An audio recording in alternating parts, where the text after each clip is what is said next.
Opa, tudo bem? Aqui é o Henrico da turma 201 e eu vim contar um pouquinho para vocês sobre a história de Louis de Jacquard. Então, esse cara ele nasceu na França no ano de 1704. Ele vinha de origem nobre, de uma família bem rica da região de Champagne, na França. E ele era, quando ele tinha 16 anos, ele entrou para a Universidade de Genebra para estudar teologia. Depois ele ainda estudou matemática e física pela Universidade de Cambridge e ainda se formou em medicina pela Universidade de Leiden, na Holanda. Ele era um cara super inteligente, ele sabia falar 7 línguas, entre elas francês, alemão, inglês, italiano, espanhol, grego e latim. Depois de 18 anos fora estudando em vários países, ele se formou em várias áreas e voltou para a França, para o país de origem dele, onde ele começou a escrever um livro sobre anatomia, que demorou mais de 20 anos para ser concluído.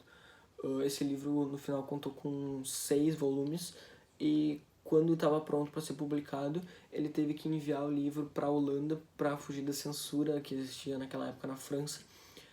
Só que, quando o livro estava indo até a Holanda, o barco que estava levando afundou e ele acabou perdendo tudo que ele tinha escrito porque ele não tinha feito nenhuma cópia.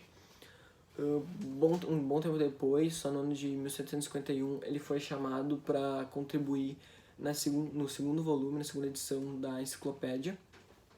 E ele começou bem devagar, assim, escrevendo poucos artigos por dia, mas entre os anos de 1759 e 1765, ele ele se empenhou bastante, assim, deu muito de si, e começou a escrever cerca de 8 artigos por dia, o que totalizou no final da vida dele cerca de 18 mil artigos escritos para a enciclopédia, de um total de 71 mil.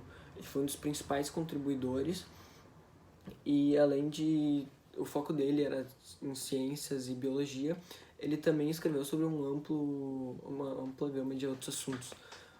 Em suas obras sobre história e sociedade, a gente pode ver algumas opiniões políticas e filosóficas dele.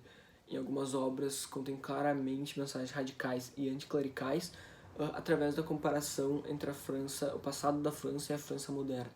Além disso, ele fez trabalhos bem importantes sobre a escravidão, sobre o comércio de escravos, sobre os negros, condenando veemente a escravidão como sendo contra os direitos naturais e as liberdades individuais dos homens.